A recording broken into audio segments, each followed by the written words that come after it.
अस्सलाम वालेकुम। बिस्मिल्लाहिर्रहमानिर्रहीम। Chapter work power and energy start करेंगे। फर्स्ट ईयर फिज़िक्स वाले हमारा सेक्शन ए में और सेक्शन बी के अंदर चैप्टर नंबर 7 जो है वर्क पावर एनर्जी का वो रह गया है। काम का एक बात, मैं बिल्कुल नोट्स के मुताबिक चलूँगा ताकि आपको समझने में मुश्किल नहीं हो, लेकिन वीडियो को देखने के साथ साथ ज़रूरी है कि आप पहले चैप्टर के ना नोट्स लेके बैठ जाएं और जिस तरीके से स्टेप यहाँ पे चल रहे हैं ना उसी स्टेप्स के मुताबिक अपनी वीडियो के अंदर अपने नोट्स के अंदर देखते रहें ताकि आपको स्टेप बाय स्टेप समझ में आते रहें। काम हमारा बिल्कुल वैसे ही होगा कि आप अगर लेक्चर को गौर से सुनेंगे तो आपको नोट्स की सारी चीज़ें वो समझ में आती रहेगी, क्योंकि लेक्चर उसी सीक्वेंस के मुताबिक चलेगा जिस तरीके से आपके नोट्स में मौजूद है। ठीक है, चैप्टर का नाम वर्क पावर एनर्जी है। पहला हिस्सा उसमें वर्क का है, वर्क का हिस्सा डिस्कस करेंगे, देन पावर का हिस्सा डिस्कस करेंगे, देन एनर्जी का हिस्सा डिस्कस करेंगे। ठीक, हमारे पास सबसे पहली चीज़ वर्क। मैट्रिक क्लास में हम एक चीज़ पढ़ चुके हैं और वो चीज़ हम ये पढ़ चुके हैं कि वर्क जो है वो जब भी फोर्स किसी जिस्म पर अमल करे और फोर्स उसको डिस्प्लेस करा दे तो इसका मतलब है फोर्स ने वर्क किया। ये बिल्कुल वैसी ही क्वांटिटी है जिस तरह की क्वांटिटी आप लोगों ने टॉर्क पढ़ी, लेकिन टॉर्क जो है वो ये था कि जब फोर्स किसी जिस्म पर अमल करे और उसको घुमा दे तो वो टॉर्क कहलाएगा। लेकिन जब फोर्स किसी जिस्म पर अमल करे और उसके अंदर लीनियर मोशन पैदा कर दे, ट्रांसलेटरी मोशन पैदा कर दे, तो फोर्स का जो ये अमल है वो वर्क कहलाएगा कि फोर्स ने जो है वर्क किया है। तो फोर्स का किसी बॉडी पर अमल करके डिस्प्लेस कर देना वर्क कहलाता है। अच्छा, एक और डेफिनेशन भी बन सकती है वर्क की सेकंड डेफिनेशन जो कि उसकी क्वांटिटेटिव डेफिनेशन है। हम तमाम काम में याद रखिएगा वर्क को कैपिटल W से ज़ाहिर करेंगे और जहाँ जहाँ हमें ज़रूरत पड़ी अगर इसमें तो वर्क को हम स्मॉल w से ज़ाहिर कर लेंगे, वेट को स्मॉल w ज़ाहिर करेंगे, बाकी वर्क को हम जो है वो ज़ाहिर करेंगे कैपिटल W से। हमारे पास वर्क जो है वो फोर्स और डिस्प्लेसमेंट की डॉट प्रोडक्ट के बराबर निकलता है। दो बातें यहाँ पे पैदा हो सकती हैं, लेकिन उससे पहली बात का हम पहले गौर कर लें, फिर उन सवालों की तरफ आते हैं। वर्क जो है फोर्स और डिस्प्लेसमेंट की डॉट प्रोडक्ट है। ये वर्क की क्वांटिटेटिव डेफिनेशन है, यानी कि इससे वर्क की क्वांटिटी कैलकुलेट की जा सकती है, वर्क की अमाउंट मालूम की जा सकती है। वैसे वर्क की जो क्वालिटेटिव डेफिनेशन है कि वर्क किस तरह की क्वांटिटी है, वर्क जो है वो फोर्स का किसी जिस्म पर अमल करके उसमें डिस्प्लेसमेंट पैदा कर देना वर्क करना कहलाता है। अगर फोर्स डिस्प्लेसमेंट पैदा नहीं कर रही तो इसका मतलब है वर्क नहीं कर रही फोर्स। इस बात को याद रखिएगा, मैं दोबारा इसका रेफरेंस आगे दूंगा। अच्छा, अब मैंने कहा था इसमें सवाल पैदा हो सकता है कि जनाब फोर्स और डिस्प्लेसमेंट की डॉट प्रोडक्ट क्यों है, वर्क क्रॉस प्रोडक्ट क्यों नहीं है। आगे चल के जब आप वर्क का फॉर्मूला देखेंगे तो आपको इसका मतलब भी समझ में आ जाएगा। मिसाल के तौर के ऊपर एक ये बॉडी है जो कि रखी हुई है और इसके ऊपर फोर्स ने अमल किया और फोर्स ने अमल करने के बाद इसको डिस्प्लेस करा दिया। ऑन एवरेज सेंटर से लेकर सेंटर तक मैंने डिस्टेंस कैलकुलेट किया, एस इसके अंदर डिस्प्लेसमेंट पैदा कर दिया है। ये फोर्स थी मेरी जिसने इसको डिस्प्लेस कराया है। अच्छा, जब फोर्स ने इसके ऊपर डिस्प्लेस कराया तो ये एक सूरत है जो मैंने आपके सामने पेश करी है। वो सूरत ये कि फोर्स और डिस्प्लेसमेंट दोनों की सेम लाइन के अंदर है। हर बार तो ज़रूरी नहीं है कि ऐसी ही सूरत होगी। मिसाल के तौर के ऊपर सूरत कुछ इस नौयत की है कि डिस्प्लेसमेंट ऐसे पैदा हुआ है, ठीक है, और फोर्स ने इस तरीके से अमल किया है। ये जनरल फॉर्म है, बिल्कुल जनरल फॉर्म यूँ है कि इसमें अपनी मर्जी के मुताबिक आप एंगल पुट कर सकते हैं। बराबर लेके आना चाहें यानी कि एक जैसी डायरेक्शन में लेके आना चाहें एक जैसी डायरेक्शन में ले जाएं, परपेंडिकुलर करना चाहें परपेंडिकुलर कर दें, यानी कोई भी एंगल बन रहा है फोर्स और डिस्प्लेसमेंट के दरमियान में। अब फोर्स और डिस्प्लेसमेंट के दरमियान में एंगल बन रहा है, फोर्स आपको नजर आ रही है, डिस्प्लेसमेंट आपको नजर आ रही है। इस जगह के ऊपर फोर्स की डायरेक्शन में और डिस्प्लेसमेंट की डायरेक्शन में फ़र्क है। तो अगर मैं ये बोलूँ कि डिस्प्लेसमेंट आगे की तरफ हुई है तो फोर्स का एक हिस्सा होगा जिसने आगे की तरफ डिस्प्लेस किया। फोर्स का वो हिस्सा कौन होगा जिसने आगे की तरफ डिस्प्लेस किया?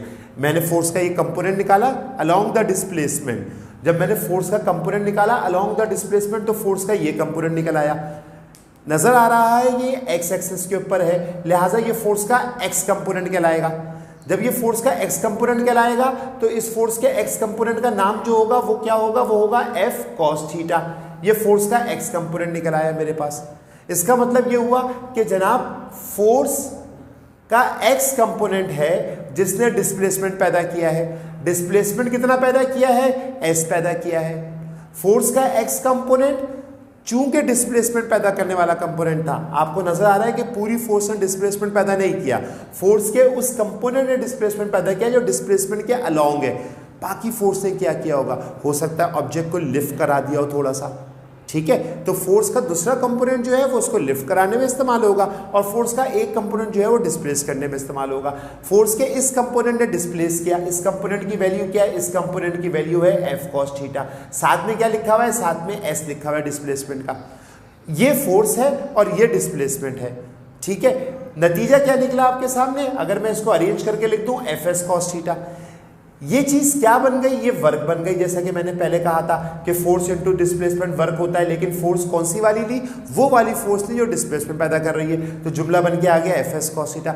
इसके अगले स्टेप में वापस जाऊं तो खुद ब खुद मेरे पास ये वाली शक्ल आ जाएगी, यानी कि ये सवाल खत्म हो गया कि फोर्स के वर्क के फॉर्मूले में डॉट प्रोडक्ट क्यों आती है। क्यों, आपको नजर आ रहा है कि एफ एस कॉस थीटा है ना, तो एफ डॉट प्रोडक्ट आएगी।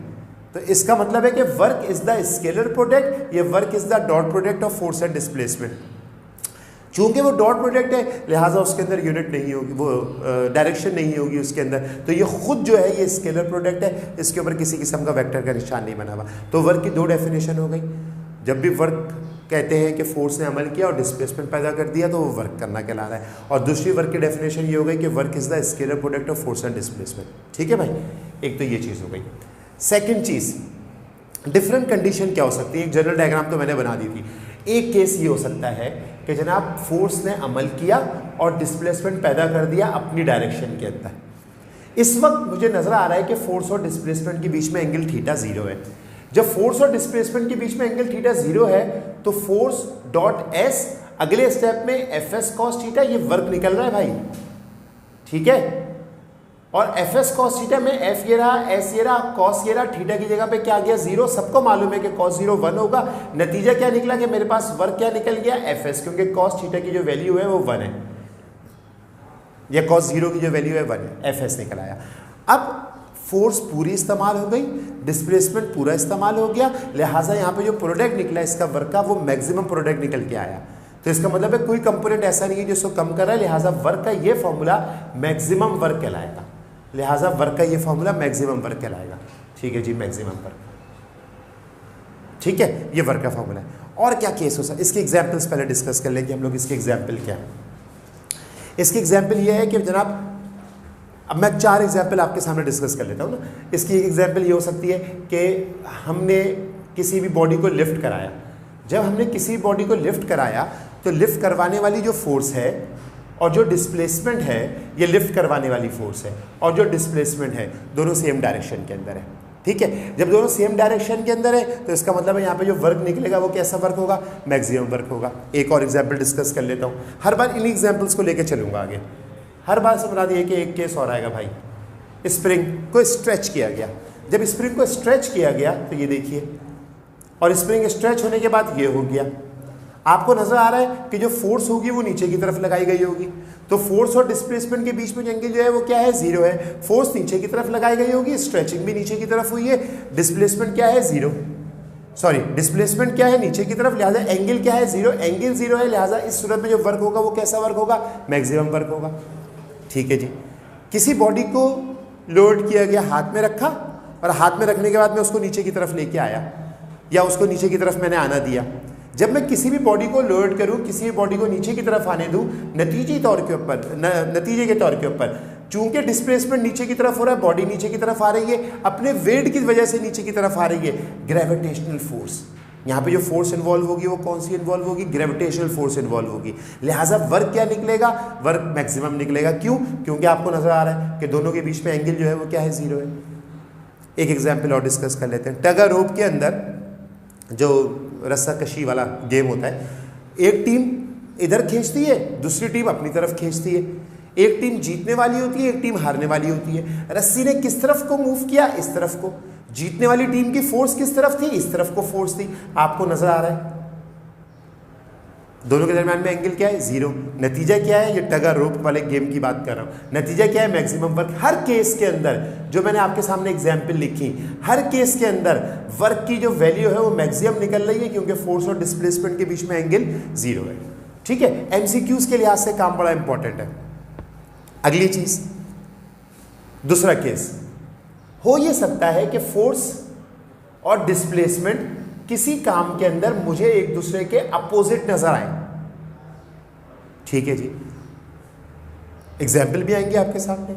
अगर अपोजिट नजर आए तो मुझे नजर आ रहा है कि उनके दरमियान में जो एंगल होगा वो 180 डिग्री होगा।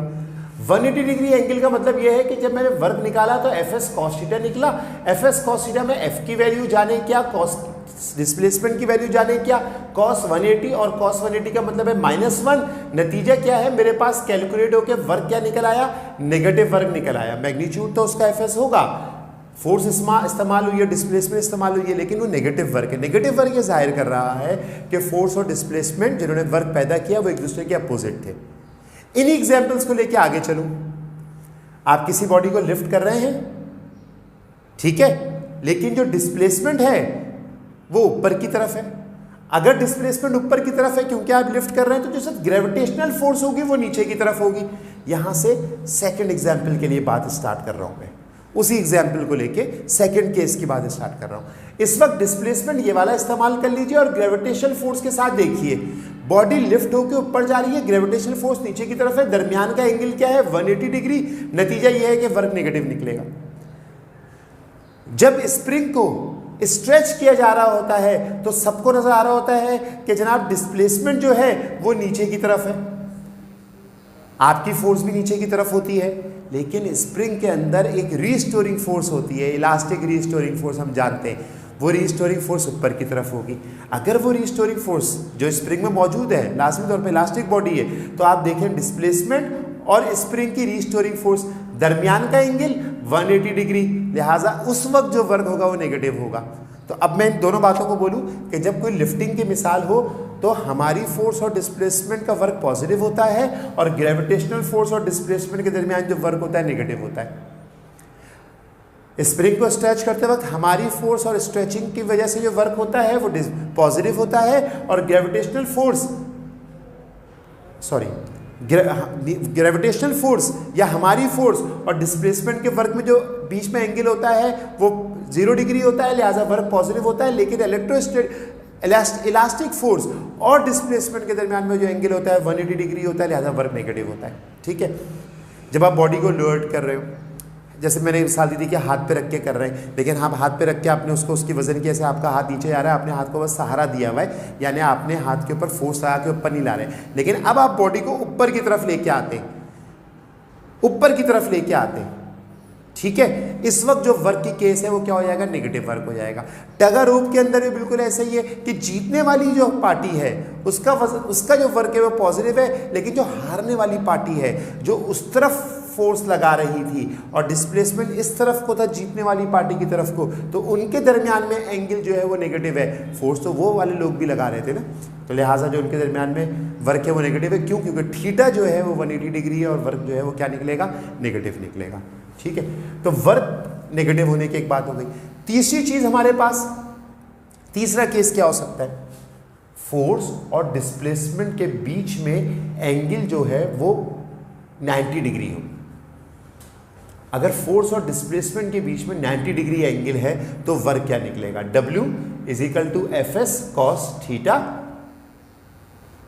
Fs cos 90। ठीक है, cos 90 क्या हो जाएगा, 0। जब cos 90 0 तो वर्क 0। जबरदस्त, यानी कि जब फोर्स और डिस्प्लेसमेंट एक दूसरे के 90 डिग्री के एंगल पर हो तो वहां पे वर्क नहीं हो रहा होता। अच्छा, वर्क नहीं हो रहा होता यानी कि वो फोर्स डिस्प्लेसमेंट पैदा नहीं कर रही होती, यानी कि फिर वो डिस्प्लेसमेंट कहाँ से आ रहा होता है, वो कोई और फोर्सेस वहाँ पे होती है जो डिस्प्लेसमेंट पैदा कर रही हैं। लेकिन जो फोर्स डिस्प्लेसमेंट के साथ 90 डिग्री के एंगल पे है वो फोर्स वर्क नहीं लगाती, क्योंकि फोर्स डिस्प्लेसमेंट पैदा करे तो वर्क होता है। जब फोर्स डिस्प्लेसमेंट पैदा नहीं कर रही होगी तो वर्क 0 होगा, मतलब यही निकलेगा। मिसाल के तौर के ऊपर आपने कोई अटैची केस अपने पास उठाया हुआ है, ठीक है ना, लिफ्ट किया हुआ है अपने हाथ में अटैची केस और आप चलते हुए जा रहे हैं। अच्छा, अब फोर्स कहां पे लग रही है, फोर्स ऊपर की तरफ लग रही है। अटैची केस को आपने उठाया हुआ है, फोर्स ऊपर की तरफ लग रही है। अटैची केस आपके साथ साथ चल रहा है, अटैची केस आपके साथ चल रहा है, लिहाजा कहां जा रहा है अटैची केस, आगे की तरफ जा रहा है। फोर्स ऊपर की तरफ है और अटैची केस कहां जा रहा है, आगे की तरफ जा रहा है। दोनों के दरमियान में आप एंगल देखिए क्या है, 90 डिग्री, लिहाजा जो वर्क यहाँ पे निकलेगा वो क्या निकलेगा, 0 निकलेगा। आपके हाथ की फोर्स का वर्क 0 निकलेगा। इसका मतलब क्या है कि आपका हाथ अटैची केस को आगे ले जाने के लिए वर्क नहीं कर रहा, नहीं कर रहा, तो फिर वो आगे क्यों जा रहा है? क्योंकि वो आपकी बॉडी के साथ अटैच हुआ हुआ है, आपकी बॉडी आगे जा रही है, तो लिहाजा वो आगे आ रहा है। ये उस वक्त की बात है कि जब आपने अटैची केस को यूँ पकड़ा हुआ है। हाँ, अटैची केस को आप यूँ अपने हाथ को मूव कराएंगे तो फिर लाजमी तौर के ऊपर फिर तो फोर्स लगना शुरू हो गई अटैची केस को आगे लेके जाने वाली। ये वो वाली बात है जिसमें अटैची केस ने हाथ ने अटैची केस को लिफ्ट किया हुआ है और वो अटैची जो है वो आपके साथ बॉडी के साथ आगे आ रही है, तो उठाने वाली फोर्स ने उसको उठाया हुआ है, वो उसको मूव कराने में शामिल नहीं है, लिहाजा उस फोर्स के साथ डिस्प्लेसमेंट 90 डिग्री पे एंगल होने की वजह से इस फोर्स का वर्क जीरो निकल रहा है, आगे ले जाने के केस में इसका किरदार नहीं है। ठीक है, जब कोई बॉडी सर्कल में घूम रही हो, जब भी कोई बॉडी सर्कल में घूम रही होगी, एक फोर्स होगी जो कि हमेशा किस तरफ होगी? सेंट्रीपिटल फोर्स, जो हमेशा towards the centre of circle होगी, सेंट्रीपिटल फोर्स। सेंट्रीपिटल फोर्स के साथ और मैं किसी भी पॉइंट के ऊपर इसकी डिस्प्लेसमेंट कैलकुलेट करूं इस पॉइंट के ऊपर, तो अलोंग द टेंजेंट, इन दोनों के बीच में हमेशा एंगल क्या होगा? 90 डिग्री होगा। जब इसके दोनों के दरमियान में एंगल 90 डिग्री है, तो अगर मैं सेंट्रीपिटल फोर्स का वर्क निकालूं तो सेंट्रीपिटल फोर्स का वर्क जो है वो क्या निकलेगा? जीरो निकलेगा। इसका मतलब है कि सर्कल में घूमने वाले जिस्म के ऊपर सेंट्रीपिटल फोर्स का जो वर्क होता है वो जीरो होता है। इसका मतलब क्या हुआ कि सेंट्रीपिटल फोर्स जो होती है वो उसको इस अलोंग द टेंजेंट मूव नहीं करवा रही होती। सही बात है, मूव नहीं करवा रही होती। फिर सेंट्रीपिटल फोर्स क्या कर रही होती है? Centripetal force is the force which keeps the body moving in a circle. वो जिस्म को सर्कल में घुमाते रहने पर अमल करती है, वो इस अलोंग द टेंजेंट वर्क नहीं करती, वरना तो ये निकल के उधर चला जाता। सेंट्रीपिटल फोर्स का काम क्या है कि वो सर्कल में घूमता रहे, लिहाजा वो सर्कल में घूमता रहता है, तो इस अलोंग सेंट्रीपिटल फोर्स का वर्क जीरो होता है। जब भी वो इस अलोंग नहीं जाता, वो रस्सी के साथ गोल घूमता रहता है और रस्सी के अंदर सेंट्रीपिटल फोर्स होती है, ज़्यादा गोल घूमता रहता है। अगर सेंट्रीपिटल फोर्स इसके साथ वर्क करती तो रस्सी से बंधा होता, फिर भी यूं जाता, ऐसा नहीं होता। ठीक है भाई, ये एग्जाम के लिहाज से बड़ी इंपॉर्टेंट बात है। सेंट्रीपिटल फोर्स का वर्क क्या होता है? सेंट्रीपिटल फोर्स का वर्क सर्कल में घूमने वाले जिस्म के ऊपर हमेशा जीरो निकलता है। ठीक, तो ये वो वाली एग्जाम्पल्स हैं। एक आध एग्जाम्पल आपके पास और भी लिखी हुई होगी, मैं उसको भी डिस्कस कर लेता हूँ। मिसाल के तौर के ऊपर कोई बॉडी है, स्लोप के ऊपर मौजूद है। अच्छा, अब स्लोप पे मौजूद है, मूव कर रही है, फर्ज करेंगे नीचे की तरफ जा रही है, ये डिस्प्लेसमेंट है। और normal reaction of the surface जो होता है वो हमेशा सरफेस के परपेंडिकुलर होता है। Normal reaction of the surface surface के परपेंडिकुलर है, लिहाजा अब आप खुद देखें दोनों के दरमियान में एंगल क्या है, यानी कि ये फोर्स है। ठीक है, दोनों के दरमियान एंगल क्या है? दोनों के दरमियान एंगल 90 डिग्री है। नतीजा क्या है कि इसका जो वर्क होगा normal reaction of the surface का जीरो। इसका मतलब क्या है कि इस फोर्स का वर्क जीरो है, यानी इस फोर्स का मूव कराने में कोई किरदार नहीं है। हम सबको मालूम है कि जो नीचे जा रहा है ये वेट के कंपोनेंट की वजह से जा रहा है, ये नॉर्मल रिएक्शन की वजह से नहीं आ रहा। तो यहाँ पे जो वर्क हो रहा है वो वेट का कंपोनेंट करा रहा है, नॉर्मल रिएक्शन वर्क नहीं करा रहा। ठीक है, तो ये परपेंडिकुलर वर्क की मिसालें हैं। तो वर्क 3 किस्म का हो सकता है। मैक्सिमम वर्क हो सकता है, negative work, maximum positive work भी होता है, सही है ना। मिनिमम वर्क हो सकता है, ठीक है, और जीरो वर्क हो सकता है। तीनों केसेस मुझे पता होने चाहिए, मैक्सिमम वर्क, मिनिमम वर्क और जीरो वर्क, कि किस केस के अंदर कौन सा है। एमसीक्यूज में मुझसे बात कर ली है, जीरो वर्क कब निकलता है, मिनिमम वर्क कब निकलता है, मैक्सिमम वर्क कब निकलता है। वर्क की यूनिट उसके फॉर्मूले से बनेगी। वर्क की यूनिट जो है, फॉर्मूला क्या है? Force into displacement. ओपन होके इस शक्ल के अंदर आ जाएगा। कॉस थीटा की आपको मालूम है यूनिट कोई नहीं इस्तेमाल होगी। फोर्स की यूनिट न्यूटन और मीटर इसकी यूनिट, इसको हम लोग जूल का नाम दे देते हैं। जूल जो है कैपिटल जैसे जाहिर किया, और जूल जो है वर्क की ऐसा यूनिट है। ठीक है, वर्क की ऐसा यूनिट, जब कहीं पे 1 न्यूटन फोर्स हो और 1 मीटर का डिस्प्लेसमेंट हो तो वर्क जो है वो कितना कहलाएगा? 1 जूल वर्क कहलाएगा। ऐसा यूनिट यही है। सीजीएस यूनिट में यहाँ पे डाइन आ सकता है और यहाँ पे सेंटीमीटर आ सकता है, उसको अर्ग कहते हैं। एफपीएस यूनिट के अंदर यहाँ पे पाउंड आ सकता है, मैं उसका सिंबल लिख देता हूँ एलबी, और यहाँ पे फुट आ सकता है, ये एफपीएस यूनिट भी कहलाती है। ठीक है ना। और एक और यूनिट होती है जिसको बीटीयू कहते हैं।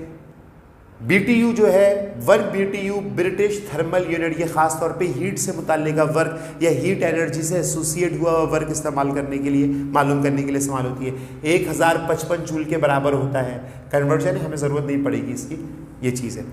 इसके अलावा वर्क नापने की, छोटा वर्क नापने की और यूनिट होती है, उनको इलेक्ट्रॉन वोल्ट बोलते हैं। इलेक्ट्रॉन वोल्ट के अंदर 1 इलेक्ट्रॉन वोल्ट 1.6 एक्सपोनेंट -19 जूल। तो आप अंदाज़ा कर सकते हैं -19 बहुत कम क्वांटिटी में अगर कभी वर्क नापना हो, जूल तो ऐसा यूनिट है।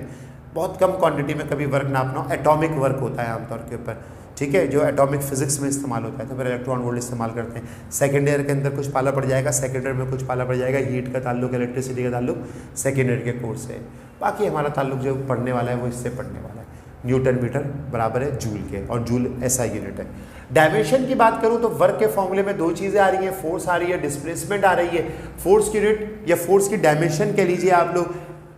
बेसिकली अगर मैं दोबारा फॉर्मूले से निकाल के बताऊं, ज़रूरत नहीं पड़ेगी, ml/t², ये फोर्स की डायमेंशन है, डिस्प्लेसमेंट सिंपल l है, तो वर्क की डायमेंशन m हो गई, l² हो गई, t/²। और अगले स्टेप के अंदर जब ये t ऊपर चला जाएगा तो आपको मालूम है कि ये वर्क की डायमेंशन हो गई। ये जो वर्क की डायमेंशन है ml² t⁻², किसी भी किस्म की एनर्जी होगी तो यही डायमेंशन होगी ना, क्योंकि वर्क एनर्जी की दूसरी शक्ल है। तो काइनेटिक एनर्जी, पोटेंशियल एनर्जी, सब की डायमेंशन जो है वो यही निकलेगी जो वर्क की डायमेंशन अभी आपके सामने निकाली कि m है, l² है और t का इसमें इन्वर्स² है। ये वर्क की डायमेंशन है, ठीक है जी जनाब। इसका बस बोर्ड की 1 मिनट की वीडियो मुकम्मल बना लें जूम करके, तो फिर हम इसको वो कर देंगे, पॉज कर देंगे यहाँ पे, ताकि फिर हम इससे आगे से लेके चलें बोर्ड को रब करके एक बार।